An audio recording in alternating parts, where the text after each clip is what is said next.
A paz do Senhor Jesus, amados. Aqui quem está falando é a Mari, do canal Capelania Online. E hoje eu vou falar dar uma grande pincelada sobre a história da capelania. Esses 2 últimos dias, várias pessoas me perguntaram, né, sobre o que é a capelania, para que serve a capelania, o que é um capelão exatamente. Curiosas sobre o nome, porque a capelania ela não é tão conhecida e disseminada assim, né? Então, eu fui, pesquisei e vou dar para vocês assim um, um apanhado do que é a capelania em pouco tempo, né? Para o vídeo não ficar longo, até porque hoje vocês não estão me vendo, é só um vídeo, é só mais áudio mesmo. Então vamos à história, né? Vamos lá. Nas guerras, né? Na Idade Média, na França, né? Costumava-se, o pessoal levava, né? Tipo um oratório para a guerra, né? E eles levavam para o acampamento militar esse oratório e ficava dentro de uma tenda que era chamada de capela, tá? Essa capela. E tinha um sacerdote que ficava ali dentro daquela tenda para fazer o ofício religioso, dar acompanhamento, aconselhamento aos soldados, né, que iam para a guerra, ficavam se sentindo às vezes deprimidos, porque não é fácil, né? Eles estavam lá naquela guerra e tal. E esse sacerdote ele servia para isso, né? E depois que passou esse período de guerra, passou-se também a usar a capela no Reino de Paz, no tempo de paz. E ficava lá no reino, né? E até em Roma começou a ser observado também esse costume de ter a capela, né? Aí, na época da tomada de Bastilha, da queda de Bastilha, em 1789, acabou assim, aboliram lá na França, né? Mas quase um século depois foi retomado de novo. Papa Pio IX, retomou a capelania. E a essa altura aí já passaram a chamar o sacerdote que tomava conta da capela de capelão. Passou, né, ele a ser o líder espiritual do rei, né, os representantes. E esse capelão, ele também atendia ao parlamento, colégio, cemitério, prisão. É assim, mais ou menos a capelania que a gente conhece hoje, né? E isso era dentro do catolicismo, né? No catolicismo romano, né? Que tinha esse atendimento e tal. Aí temos depois o movimento moderno da capelania, né? Aí esse movimento moderno, que foi mais definido ainda como capelania, né? Aí institucionalizaram a atividade. Começou no final do século XIX, né? O pessoal discutindo, né, sobre psicologia pastoral, principalmente nos Estados Unidos, né? E lá nos Estados Unidos tem uma história interessante, porque lá em Harvard, se não me engano, Harvard, né? Tinha um homem, Anton Boisen, acho que era isso. Ele foi muito dedicado, né, à teologia assim, pastoral. Aí, e ele era formado pela Universidade de Harvard. Eu acho que eu falei alguma besteira antes. E depois, assim, ele lutou, discutiu e ele assumiu a capelania de um hospital em Worcester. Não sei falar isso direito. Era um hospital para doentes mentais, gente. E aí ele começou a introduzir estudantes de teologia nesse hospital psiquiátrico para treinar, né, eles na pastora, nesse atendimento pastoral clínico, né? E para ele, assim, fazia parte dos trabalhos do hospital, né? Aí esse trabalho cresceu, né? Estabeleceu, né? Boisen, ele é considerado pela literatura assim moderna um dos fundadores do treinamento pastoral clínico. E, enquanto ele estava lá nos Estados Unidos, né, tinha um outro lá no Reino Unido também, na Inglaterra, né? Era Leslie alguma coisa, gente, é um nome muito grande e eu não lembro. Ele era um pastor metodista.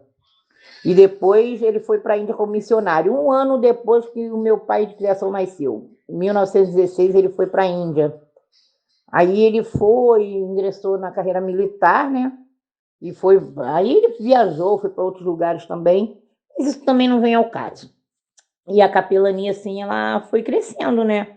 e com esses homens fazendo todo esse trabalho, né, pela capelania, ela foi crescendo. Leslie criou seminários de debate envolvendo um monte de outros aspectos médicos, né, psicologia, medicina, psicanálise, né? Então, os trabalhos dele assim contribuíram muito para afirmar a atividade da capelania hospitalar, porque a capelania, gente, ela tem várias ramificações, tá? Várias ramificações.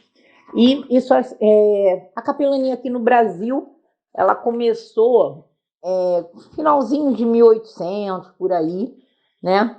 E só com a Igreja Católica, é claro, né? Aí, ainda antes de 1900, 1899, ele foi abolido. Aí, durante a Segunda Grande Guerra, que foi 44 por aí, esse serviço de capelania foi restabelecido, mas com outro nome, era Assistência Religiosa das Forças Armadas. E, nessa época, criaram também a capelania evangélica, para ter capelães evangélicos, né? Aí o capelão assim, evangélico, que marcou mesmo presença assim, na época da Segunda Grande Guerra foi o pastor João Filson Soren, se não me engano. Ele era pastor da primeira igreja batista do Rio de Janeiro. Aí depois que voltou, né, ainda permaneceu no pastoreado da igreja por mais de 50 anos. Ele voltou da guerra. E dentro do cenário bíblico, né, a capelania ela vem desde sempre, né? Jesus foi o nosso primeiro grande capelão, como eu falei ontem, né? E a gente pode ver assim a capelania em várias partes do livro do nosso livro sagrado, das nossas escrituras, né? Ó, um exemplo de capelania. Lembra os amigos do Jó, né? Quando eles foram lá preocupados, né? Ele estava naquela história terrível de sofrimento, né? Os amigos foram lá, né? Eles foram, na verdade, para tranquilizar, né? Mas eles acabaram meio. Eles não estavam muito preparados para isso, não, porque ao invés de eles minimizarem a dor de Jó, né?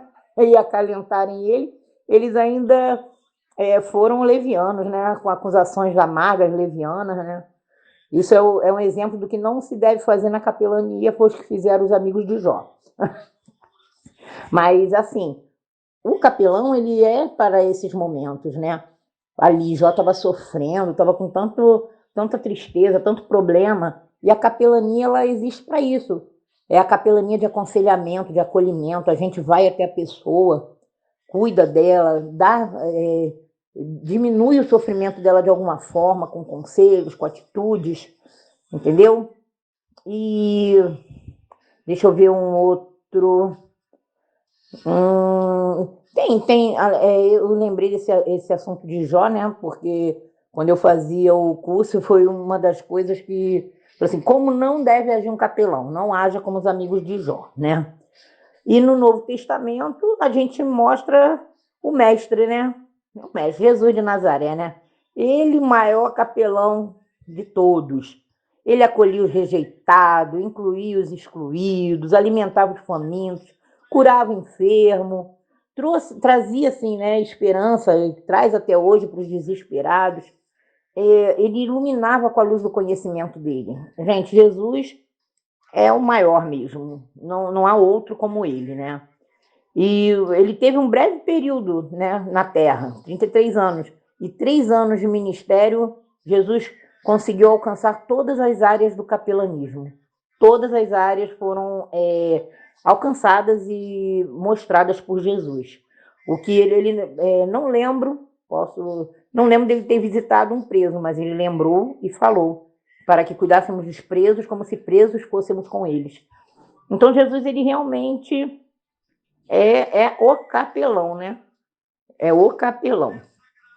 Então, ele assim, ele olhava para todos, ele olhava para as crianças, eles olhavam para os adultos, para os doentes. Então, a capelania, né? Ela é isso tudo, gente. Isso é a capelania. É a importância da solidariedade, entendeu? É muita coisa.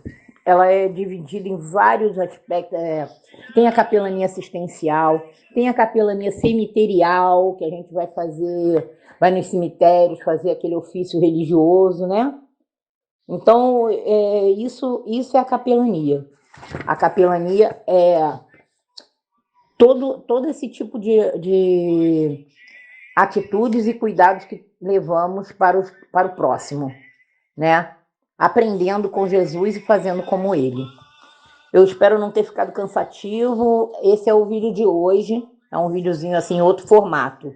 De vez em quando eu vou fazer nesse formato.